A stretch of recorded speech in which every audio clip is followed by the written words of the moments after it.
Mesdames, Messieurs, bonsoir et bienvenue dans ce journal consacré à l'actualité économique, situation économique du pays en ce qui concerne l'exécution des opérations financières de l'État.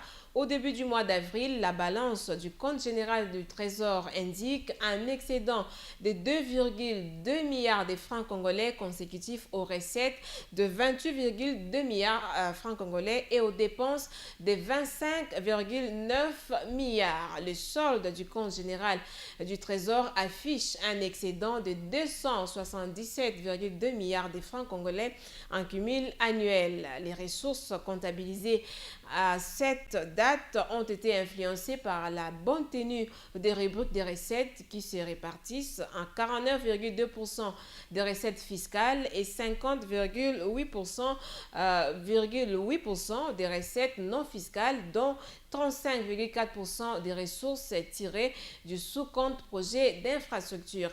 Quant aux dépenses publiques, les montants décaissés à ce titre ont été alloués principalement aux dépenses courantes de 13,2% des frais de fonctionnement et 85,4% des dépenses urgentes. Réunion des routines à la primature. Ce lundi, la Troïka a examiné la situation économique du pays. Selon le ministre chargé des questions financières, en tout cas, tout est sous contrôle. Et je vous propose cet extrait de Patrice Kitebi. Et au terme de cette réunion, il faut noter que globalement, sur le secteur réel, on va dire qu'on n'a pas de nouvelles données qui nous permettent de modifier le profil projeté de croissance économique qui reste toujours à 9,5%. Le taux d'inflation globalement est sous contrôle. Sur la dernière semaine, on a fait des taux hebdomadaires qui étaient de 0,026 au niveau national, 0,024 au niveau de la ville de Kinshasa, ce qui nous permet de projeter un taux d'inflation à 1,5 au niveau national et 1,3 au niveau de la ville de Kinshasa, ce qui reste globalement en deçà de la cible qui est contenue dans le programme, qui est de 3,7%. Au niveau du secteur extérieur, il faut relever que globalement, le taux de change à l'indicatif comme au parallèle a subi une petite dépréciation, mais qui fait que finalement le taux parallèle est à 931,75 et le taux indicatif à 925,25. Donc globalement, la situation de ce point de vue-là aussi est relativement stable. Les réserves internationales atteignent 1,8 milliard, soit une couverture de 8,9 semaines d'importation. Et le Premier ministre vient de réitérer ses instructions pour que assez rapidement nous puissions aller à 1,9 d'ici la fin de ce mois et d'ici la fin de l'année 2014, nous devrions être à peu près à 2 milliards de réserves internationales. Pour ce qui est des finances publiques, il faut retenir que globalement, puisque nous sommes encore au 18, la dernière situation a été arrêtée au 18, et que la paye des fonctionnaires a démarré depuis le 15, on a une situation qui est en inframent mensuel déficitaire de 70 milliards à peu près en solde primaire et de 74 milliards en solde général. Mais si vous faites la situation cumulée depuis le début de l'année, on a une situation d'équilibre qui est globalement très, très solide du point de vue des finances publiques.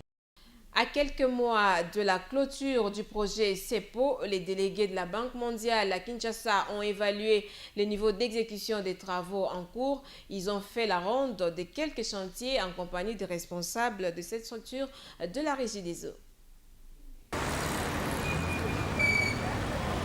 Avec un financement de 190 millions de dollars américains entièrement déboursé par la Banque mondiale, le projet d'alimentation en eau potable en milieu urbain arrive à terme au mois de décembre de l'année prochaine.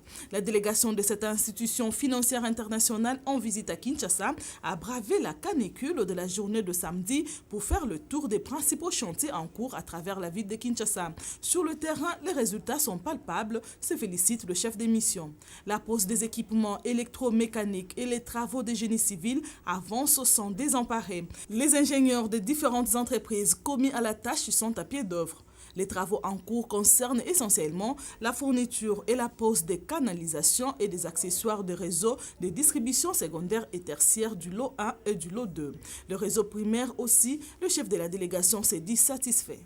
Sur le terrain, des usines de traitement d'eau d'Njili à Lukunga, en passant par Ngalema et la base Calbitus, les travaux sont en cours. Dans le cadre de ces projets, 25 000 raccordements ont été effectués avec des compteurs sécurisés. Loin de dormir sur ses lauriers, le coordonnateur de la CEPO annonce 25 000 autres raccordements dans la ville de Kinshasa. Le TTN, M. Mariofat, vient d'indiquer le 31 décembre 2015, c'est la date fatidique. Ce qui voulait dire, c'est qu'il n'y aura pas d'autres prorogations. On va clôturer le projet le 31 décembre 2015. Donc nous sommes en train de tout mettre en œuvre pour que, faute de terminer l'ensemble des travaux programmés au 30 juin 2015, eh bien, avant le dernier trimestre de l'année 2015, on aura tout terminé. Les nouveaux clients ne déboursent plus que 46 000 francs congolais en lieu et place de 250 000 francs congolais payés jusqu'ici. En attendant la fin du projet, la Régie des eaux à travers la CEPCO met les bouchées doubles pour faire le projet une vraie référence en République démocratique du Congo. 20 millions de dollars américains, c'est l'enveloppe que la Banque mondiale a disponibilisée pour résorber tant soit peu le déficit en eau potable à Matadi, ville portuaire d'environ 500 000 habitants. La Régie des eaux et la Banque mondiale à travers CEPO, tout naturellement une cellule d'exécution, sont à pied d'œuvre pour que d'ici au 15 mai prochain, les ménages de Matadi soient desservis en eau potable. Les ministres des Finances des pays francophones à faible revenu ont pris part à une réunion convoquée par les responsables de l'agence de l'Organisation de coopération et de développement. C'était à Washington. Il était question au cours de cette rencontre de sensibiliser ces 10 pays sur les enjeux économiques et financiers mondiaux à l'horizon 2015. Il s'agit de la réunion du G23, la rencontre de gouverneurs des pays membres du groupe Afrique 2 au Fonds monétaire international et la Banque mondiale. La RDC fait partie de ce groupe. Une réunion présidée par le Premier ministre et ministre ivoirien des Finances, Daniel Kablan-Duncan. Cette rencontre, une occasion pour les deux administrateurs des pays membres auprès des institutions de Bretton Woods. Agapito Mendes Diaz pour la Banque mondiale et Kossi Asimaïdou pour le FMI de présenter au gouverneur le rapport. Dans l'ensemble, les échanges ont porté sur les perspectives de l'économie mondiale, les réformes de la gouvernance et la question des quotes-parts. Patrice Kitebi, ministre délégué chargé des Finances, a saisi l'occasion pour évoquer la question liée à la rotation du poste de la présidence du groupe. La RDC s'estimant être le plus grand pays du G23, cela dit, le poste de la présidence lui revient de droit. C'est une demande qui date, mais qui reste dans les tiroirs. Ça fâche un peu les esprits. Mais je ne vois pas très bien comment le fait d'instituer la Côte d'Ivoire comme président ad vitam aeternam de notre groupe et le fait de donner le poste de vice-président à la RDC constituent des éléments qui renforcent la cohésion et la solidarité. Je ne vois pas très bien. Je ne vois pas très bien pourquoi le principe de rotation ne peut pas être de mise ici. Nous devons être cohérents avec nous-mêmes. Nous avons retenu le principe de l'alternance. De toute façon, si nous ne voulons pas nous exprimer, en tout cas la RDC va s'exprimer et prendre position, parce que ça ne correspond pas aux règles d'une gouvernance démocratique. Voilà, le pavé est jeté dans la mare. La position de la RDC ne changera pas. La présidence ou rien et la RDC menace de quitter les G23 si une solution urgente n'est pas trouvée. Un comité technique spécial a été désigné pour statuer sur la question. La sucrière de Kwilungongo connaît un ralentissement de ses activités. Elle a clôturé 2013 avec une perte nette de près de 10 millions de dollars américains, soit plus de 9,5 milliards de francs congolais. Et le dernier renouvellement de ces installations date de 1998. À ce jour, son capital social représente plus de 3,7 milliards de francs congolais, soit environ 4 millions de dollars américains, représentant quelques 562 000 actions, dont 224 800 000 pour l'État congolais. Les produits de la sucrière de Kwilungongo sur les marchés font face à la concurrence des nombreux sucres non étiquetés plutôt, importés du Brésil et de l'Asie du Sud par les opérations économiques privées, alors que les sociétés sucrières de l'arrière-pays, notamment Kiliba et l'Autokila. Kiliba, c'est au sud Kivu, l'Autokila, c'est en province orientale, qui vont bientôt lancer leurs produits sur le marché. Kwilungongo dispose d'une concession de 11 700 hectares de canne à sucre. Malheureusement, ces activités connaissent une diminution de près de 18% des salaires, de 1470 employés à 2060 agents qui seront dans des conditions difficiles. Mercredi dernier, au ministère des Finances, les vice-ministres aux Finances, Roger Chulungu, et les responsables des régies financières ont fait le tour d'horizon de ces secteurs à quelques jours de la fin du mois d'avril. Les régies sont à 45% des recettes, mais l'espoir est de mise. Entre-temps, on s'attend à un dépassement des assignations. Roger Chulungu, des propos recueillis par Fiston Buni. Les trois régies, globalement, ont rassuré que les attentes du mois de mars seront bel et bien réalisées. Donc nous avons positionné 510 milliards de francs congolais et les trois régies ensemble vont atteindre au plus bas ce niveau de réalisation. Aujourd'hui, nous avons fait l'évaluation, c'est encore à mi-parcours. Les trois régies ont mobilisé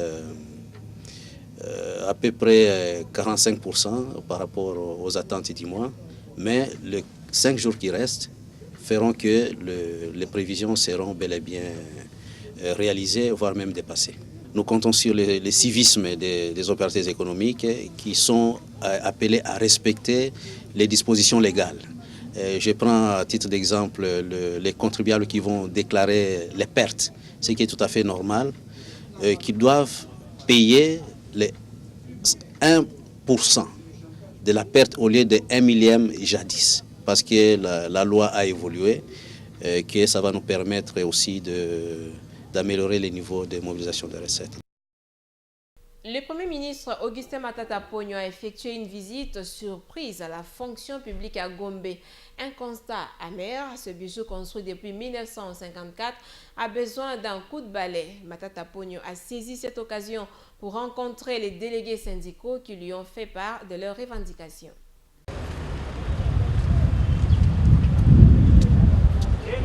Le Premier ministre a visité tous les bâtiments, de l'aile des travaux publics au ministère de la fonction publique, en passant par l'École nationale de l'administration.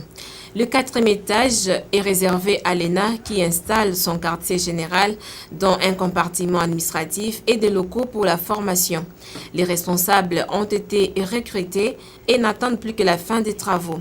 Matata Ponyo dit être animé d'un souci permanent, celui de loger l'administration publique dans les meilleures conditions de travail. Le projet du chef de l'État, c'est de faire l'administration le fer de lance du gouvernement dans la gestion du programme économique. Et pour ça, il y a une réforme de l'ensemble de l'administration publique que nous sommes en train de faire, dont le pilotage est assuré au niveau du gouvernement par le ministre ici présent. Et il y a l'école d'administration et qui est en train de se mettre en marche. Avec les délégués syndicaux, le Premier ministre souhaite avoir un dialogue franc en ce qui concerne leurs revendications. C'est un cahier des charges qui est accepté d'avance, mais c'est un document de discussion. C'est un document de discussion, d'échange, sur base desquels nous allons aboutir à des conclusions d'un partenariat gagnant-gagnant. D'autres bâtiments destinés à l'administration publique au niveau du Royal à Gombe sont en pleine réhabilitation. Le tout pourrait donner à la fonction publique ses lettres de noblesse.